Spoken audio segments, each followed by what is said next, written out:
Hello everyone, कैसे हैं आप सब। I hope all of you are good. बच्चों, हाउस प्रॉपर्टी चल रहा था और हाउस प्रॉपर्टी में हमने काफ़ी सारी चीज़ें कर ली। बीच में एक दो दिन से क्लास नहीं हो पा रही, बट आज करते हैं क्लास, देखते हैं कितना क्लियर हो पाता है। ठीक है, कोशिश करेंगे कंप्लीट करने की चैप्टर को। चलिए जी, बिना देरी करे स्टार्ट करते हैं आज का कंसेप्ट। वीडियो को लाइक एंड शेयर जरूर कर दिया करो बच्चों में। ठीक है, और मुझे कमेंट करके बता दिया करो अगर कोई प्रॉब्लम आती है या किसी कंसेप्ट पे कोई और टॉपिक डिस्कस तो आप मुझे। ठीक है, आज देखते हैं बच्चों एक पार्ट और। तो क्या करते हैं, एक हाउस प्रॉपर्टी है हमारे पास। देखो, आपके पास बच्चों एक घर है, उस घर का क्या करोगे। एक घर है अपने पास, इस घर का हम क्या करेंगे, सेल्फ ऑक्यूपाइड, सर खुद रहेंगे। एक और घर है अपने पास, चलो ये भी सेल्फ ऑक्यूपाइड, कोई बात नहीं। एक और घर है अपने पास, तीन तीन चार चार घर हैं। ठीक है, होते हैं ना लोगों के घर। अब इस वाले को हमने रेंट पे दे दिया, लेट आउट प्रॉपर्टी। या तो घर में खुद रहोगे, उसको कहते हैं बच्चे हम सेल्फ ऑक्यूपाइड प्रॉपर्टी। क्या कहते हैं, सेल्फ ऑक्यूपाइड प्रॉपर्टी। ठीक है, जो घर हमने रेंट पे दे दिया, जिस घर में हम खुद रह रहे हैं वो सेल्फ ऑक्यूपाइड है। जो घर हमने बच्चे रेंट पे दे दिया है वो घर हमारा लेट आउट प्रॉपर्टी है। ठीक है, एक घर और है, उसमें मैंने अपना ऑफिस खोल लिया। मान लो मुझे बच्चों को ट्यूशन पढ़ाना है, तो वो मैंने अपने ही घर में स्टार्ट कर दिया। घर का क्या मुझे रेंट देना है? अब नहीं, नो रेंट। अपना ही घर है तो अपने आप को रेंट कैसे दूं। तो ऐसा घर जिस घर में हम अपना बिजनेस क्या करें, अपना बिजनेस। ऐसी हाउस प्रॉपर्टी जहां पर हम अपना बिजनेस कर रहे हैं या अपना प्रोफेशन यूज करते हैं, अपने प्रोफेशन के लिए अपनी ही प्रॉपर्टी, तो रेंट तो देना नहीं है। ठीक है, तो इस घर की इनकम हाउस प्रॉपर्टी हेड में नहीं। अब ये हाउस प्रॉपर्टी, क्योंकि इससे इनकम जो आ रही है वो मेरी बिजनेस की।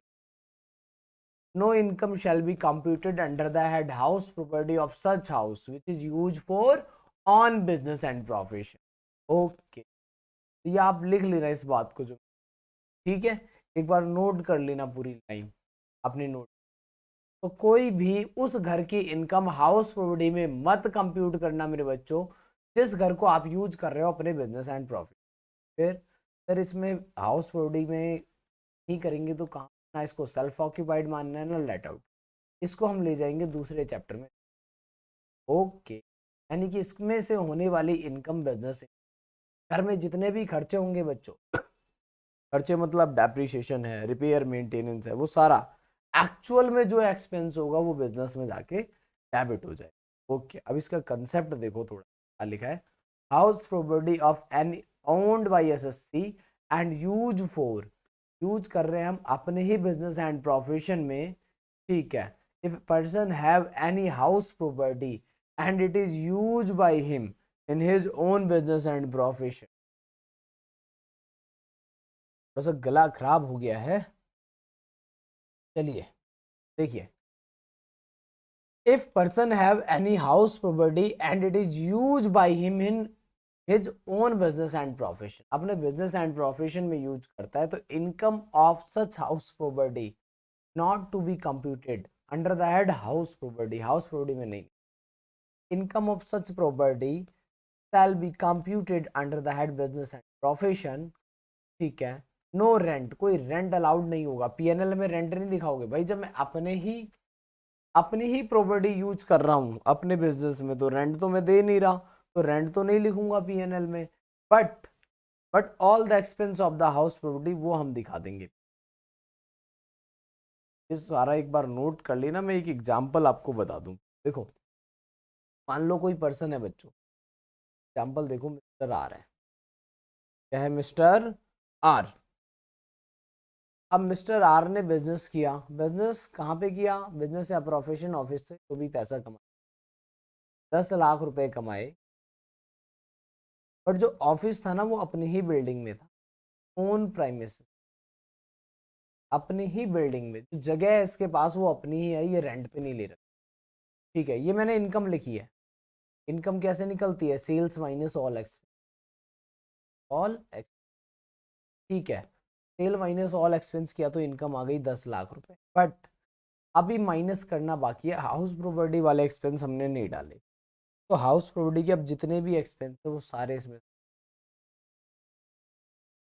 इंटरेस्ट ऑन,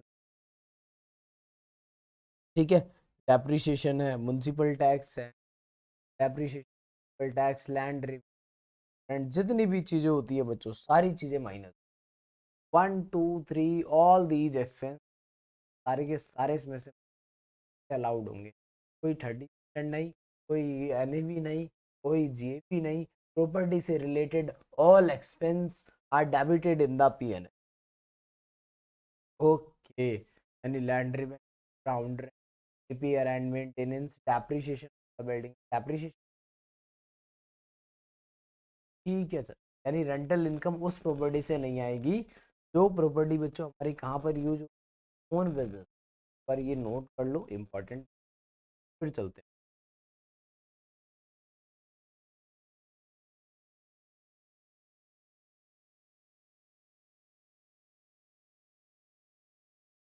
तो आई होप आपने ये नोट कर लिया बच्चों, ठीक है, वीडियो को स्टॉप करके पे नोट कर लिया।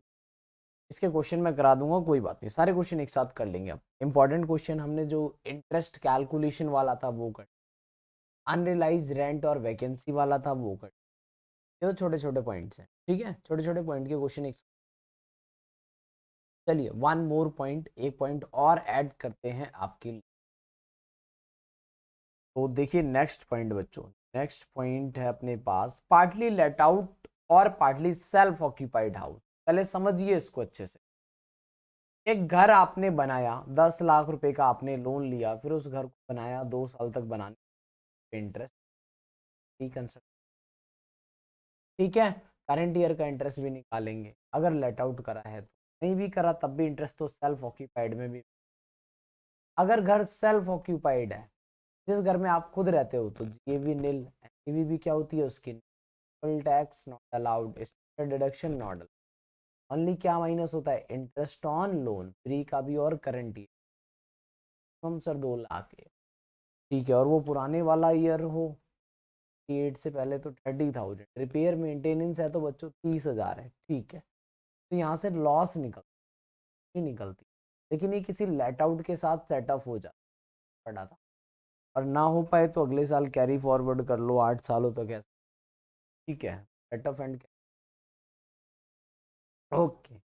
अब बच्चों देखो एक घर है, वो उस घर में क्या किया हमने, घर कैसा बन गया यार, घर जैसा घर नहीं बना, इस बार घर हो गया थोड़ा सा गड़बड़, ये लो अजीब सा घर,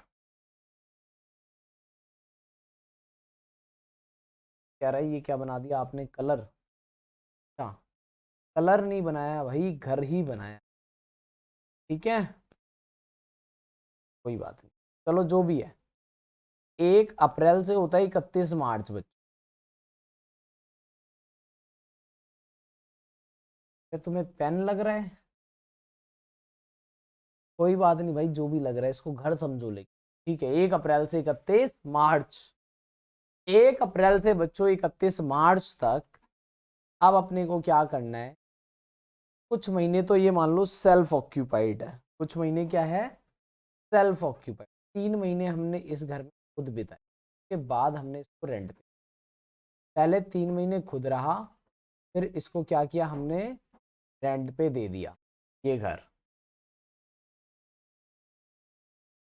बच्चों इस घर में आपने खुद रह लिया पहले 3 महीने, ठीक है, उसके बाद लेट आउट कर दिया, लेट आउट पीरियड है बच्चों 9 महीने का, तो इसको बोलते हैं partly let out and partly self occupied. अब इस घर का कैसे निकाल, मान लो फेयर रेंटल वैल्यू होगा 1 लाख रुपए पर एनम, म्युनिसिपल वैल्यूएशन होगा 1,20,000 मेरे बच्चों पर एनम, स्टैंडर्ड रेंट है 90,000 पर एनम, और जो हमने लेट आउट करा, जो रेंट हमें मिलना है वो मिलना है 10,000 रुपये पर मंथ। यहाँ तक बात आ गई समझ में, इन दोनों में से हम क्या लेंगे, पहले तो सर इन दोनों में से लेंगे 1,20,000, फिर इन दोनों में से क्या लोगे 90, this is expected rent, expected rent. अब बच्चों मैं यहाँ पे कह रहा हूँ रेंट है 10,000, 3 महीने तो हमने सेल्फ ऑक्यूपाइड किया, तो घर किराए पे कितने महीने दिया, 9 पे तो जा, तो 10 महीने ले लो, 2 महीने मैं खुद रहा, 10 महीने रेंट पे दिया, कितना किराया मिलेगा, 10,000 इंटू 10, 1,00,000 रुपए। ये भी क्या बन जाएगा इन दोनों में, यानी कि एक्सपेक्टेड रेंट तक मेरे बच्चों आप आओगे सेम 12 महीने, एक्चुअल रेंट जितना मिला है या मिलने वाला है उतने महीने। अब इसमें इसको वैकेंसी नहीं मानेंगे, सेल्फ ऑक्यूपाइड, ठीक है, थोड़े टाइम हम खुद थे, बाकी फिर हमने रेंट पे दी। अच्छा 2 महीने वैकेंट भी डाल दो, वैकेंट भी, बट रेंट उतने ही महीने का लेंगे जितना एक्चुअल में रेंट मिलना है, अनरिलाइज भी डाल दो कुछ और भी, ठीक है। लेकिन हमें ये वाला पार्ट सीखना था कि अगर पार्टली लेट आउट है और पार्टली सेल्फ ऑक्यूपाइड तो जीएवी कैसे निकल, जीएवी निकालना is most important part of this. उसके बाद तो सारा स्टेप नॉर्मल है, एज इट इज, क्वेश्चन कोई सा भी, भाई म्युनिसिपल टैक्स पे कराया ओनर ने तो माइनस करेंगे, नहीं तो नहीं करेंगे, क्वेश्चन कोई, कंफ्यूजन होती है जीएवी कैसे निकालें, भाई जीएवी निकल गई तो हमारा क्वेश्चन हो गया। If any house is let out as well as self-occupied, in such case expected rent मेरे बच्चों shall be come for full. Okay.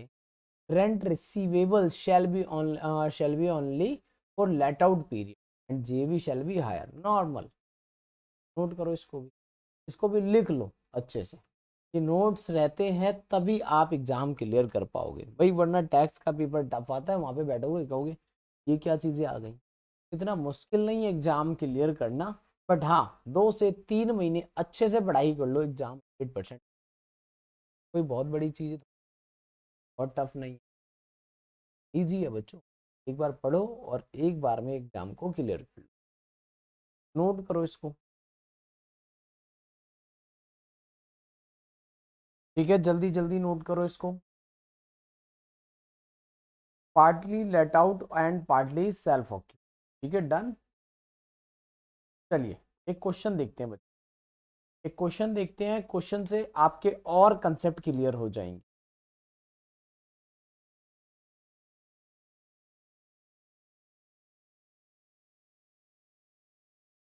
अब एक क्वेश्चन मैंने यहाँ पे लिखा है बच्चों आपके लिए, देखो क्या question, mister x has a house which is let out for 5 month, 5 महीने के लिए रेंट पे दिया 12,000 रुपए, एंड 5 मंथ सेल्फ ऑक्यूपाइड, एक घर है उसमें 5 महीने तो खुद बिता दिए, 5 महीने रेंट पे, 2 महीने खाली पड़ा है वैकेंट। ओके तो जीए भी निकालें, पहले फेयर रेंटल वैल्यू और म्युनिसिपल वैल्यूएशन को कंपेयर किया, सेलेक्ट किया म्युनिसिपल, अब इन दोनों को कंपेयर करो और एक्सपीआर निकालो। आप प्रॉपर लिखेंगे कि first we compare fair rental value and municipal valuation and select higher ₹1,30,000। Now फिर सेकेंड लाइन में आप लिखेंगे now ₹1,30,000 compare with standard rent, presentation का तरीका मैं आपको बता रहा हूँ तभी नंबर मिलते। Now ₹1,30,000 compare with standard rent that is 1,20,000, select lower, so expected rent is now 1,08,000 for full year। फिर आप करेंगे एक्चुअल रेंट, एक्चुअल रेंट कितना मिलेगा 5 महीने का 12,000 इंटू,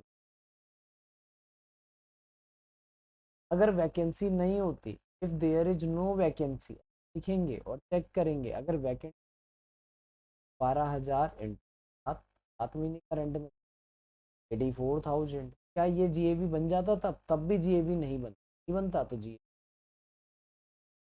देखो पहले ही कंपेयर करना है, एक 25 और 60 विच एवरेज हाई, बट किराएदार जो ऑनर है घर का वो कह रहा है मेरा घर वैकेंट था, मैं अगर वैकेंट था तब भी तो ये जीएबी नहीं बन पाता, इसलिए 120। ओके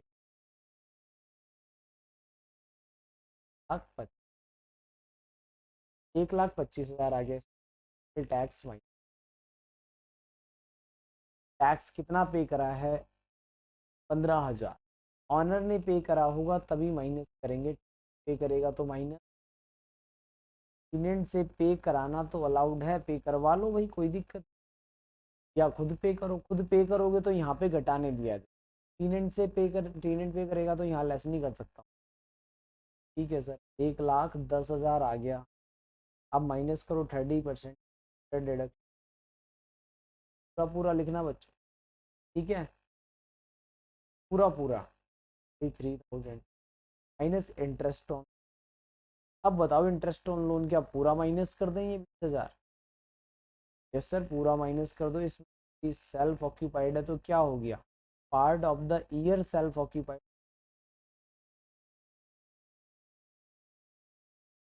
लेकिन अगर घर के दो टुकड़े होते, एक में खुद रहता तो उसकी कैलकुलेशन अलग होती, डाउट तो होता उसकी।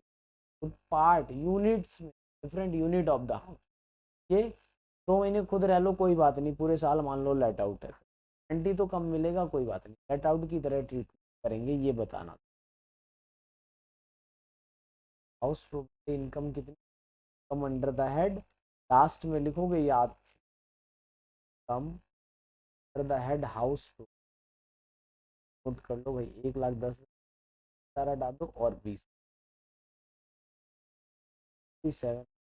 ठीक है, जो भी आ रहा है ऐस करके लिख लो, नोट करो आराम से, ठीक है, नोट कर लो।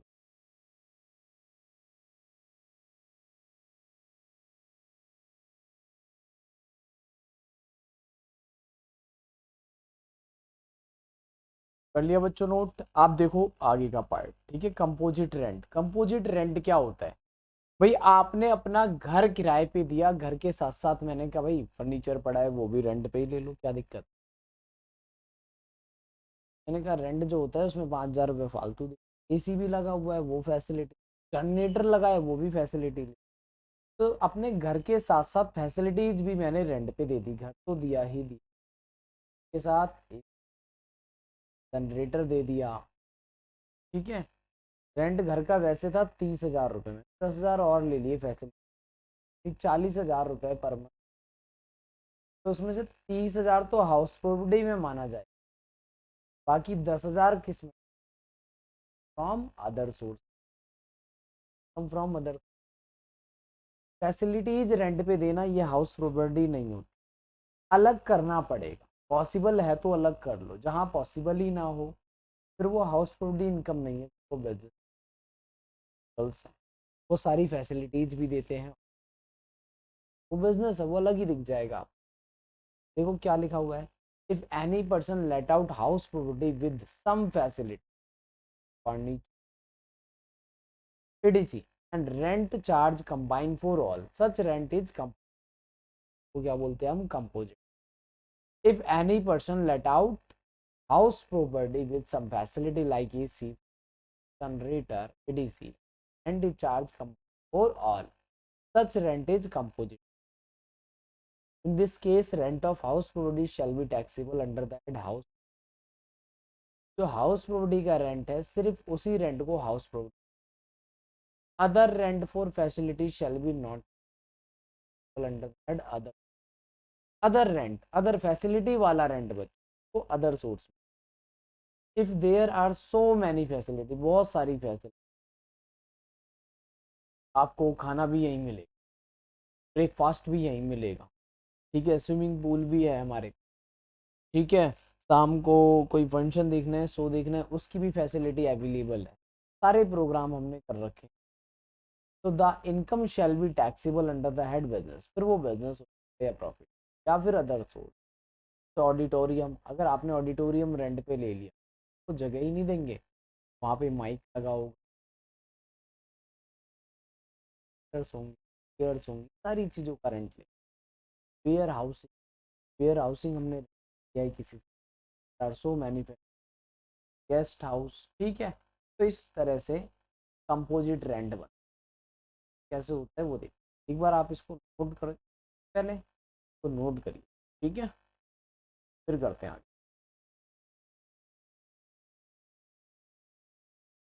नोट कर लो कंपोजिट रेंट का क्या है,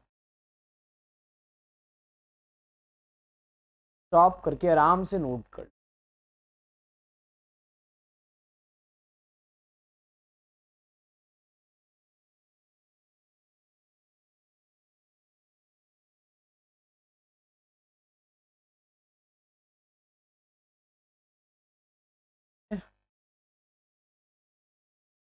चलो आगे का पार्ट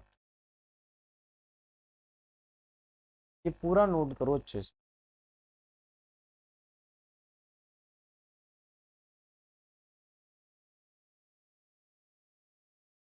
ठीक है बच्चों, क्वेश्चन देखें अब। आपने नोट कर लिया हो तो आगे क्वेश्चन आते हैं, सॉल्व होता है। साथ में हमने सोचा कंपोजिट रेंट का भी एक क्वेश्चन कर लेते हैं, तो ये आपके कंसेप्ट और ऐड ऑन हो जाएंगे साथ में। चलिए जी बच्चों, क्वेश्चन में लिखा है mister R let out house property with generator facility and charge करें 90,000 रुपये फॉर रेंट, जिसमें से 10,000 जनरेटर का, अलग अलग करना, सेपरेट करना पॉसिबल है। ठीक है, म्यूनसिपल टैक्स 50,000 दिया, जिसमें 10,000 हमने इनसे ही पे कर। Municipal valuation of the house, fair rent, standard rent, interest on loan, fuel charges for generator. तो पहले क्यों ना जीएवी निकाल लें बच्चों। जीएवी कैसे निकालें सर, वर्किंग नोट बनाओ। पहले म्यूनसिपल वैल्यूएशन और फेयर रेंटल वैल्यू, दोनों में से जो हायर है वो ले लो, 6 लाख और 5, 6 लाख सेलेक्ट। अब स्टैंडर्ड रेंट से कंपेयर करो, लिखना पूरी लाइन लिखनी है। Standard rent compare with ₹6 lakh and selected lower 4,50,000। Actual में रेंट कितना मिल रहा है बच्चों, एक्चुअल रेंट मिल रहा है सर 90,000। 90,000 को ऐसे कर लो, 90,000 का रेंट हाउस प्रॉपर्टी के लिए कितना है, सिर्फ 80,000। 10,000 तो जनरेटर का है पर, ये जनरेटर। ओके, 80,000 इंटू 1000 हो जाएगा ना,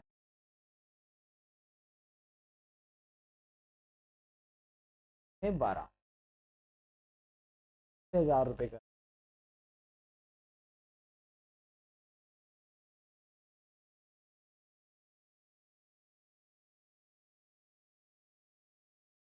ठीक है, कोई दिक्कत नहीं है। तो 90,000 का जो रेंट मिल रहा है, ठीक है, 80,000 तो हाउस का हो गया, 10,000 किसका हो गया, जनरेटर। 80,000 इंटू ज़्यादा आ गया, नेक्स्ट पर्सन है, ये भी आ गया 9,60,000। वो वाला रेंट वो बच्चों अलग अलग ट्रीट ना लिखोगे, 9,00,000 माइनस म्यूनसिपल टैक्स। टैक्स की टैक्स था कुछ 50,000 रुपये, हजार तो ठीक, बताओ कितने, 40 माइनस तो एन आ जाएगा 9,20,000 रुपये नेट एनुअल वैल्यू। स्टैंडर्ड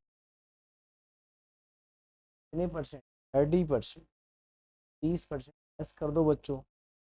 9,20,000 रुपये का 30% कितना होता है, 2,76,000।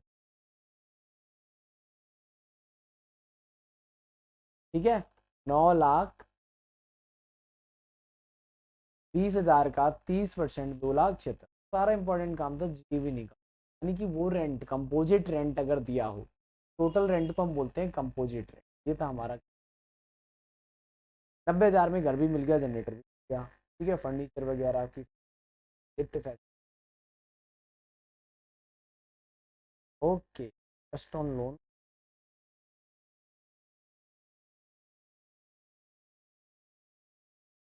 ट्रस्ट ऑन लोन मेरे बच्चों है 50,000।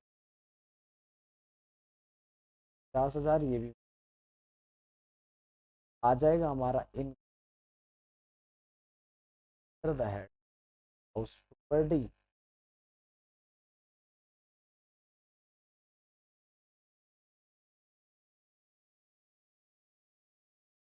कितना आ गया माइनस करके बताओ सर। 9,20,000 में से हमने माइनस किया कितना, 30%, तो आया था 644 माइनस और कर दो फिर बच्चों 50,000 रुपये। 50,000 माइनस कर रहे हो तो आ रहा है 5,94,000। ठीक है, कैलकुलेशन ठीक, क्या गया हाउस साथ में निकाल है। Other source, other source generator का रेंट मिला मुझे 10,000 रुपये में, 12 महीने में जाएगा 1 लाख। उस जनरेटर के रेंट में कुछ एक्सपेंस भी हो गए फ्यूल वगैरह की, फ्यूल चाहिए 50,000, 30,000 रुपये पूरे साल, सर वो महीने 1 लाख रुपए। अब कंप्यूट करो, कंप्यूटेशन टोटल इनकम,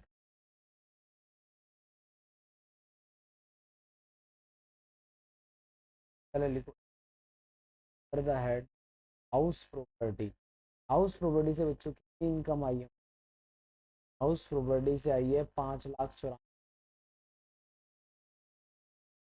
ठीक है, 5,94,000। और income the head other source की 1 लाख रुपए सैलरी इनकम, ठीक है। टोटल कितना इस तरह सैलरी भी होगी, लॉन्ग टर्म कैपिटल गेन होगा, शॉर्ट टर्म होगा, ठीक है। तो अभी तो यही मानते हैं ग्रॉस टोटल इनकम, चल जाएगा टैक्स, कोई प्रॉब्लम नहीं, ठीक है। आई होप यहाँ तक आपको समझ आ गई। अब कर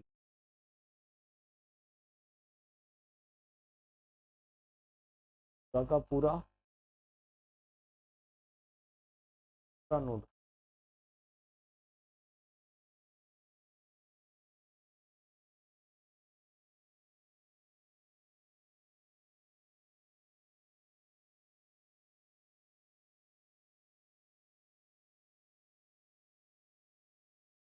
ठीक है।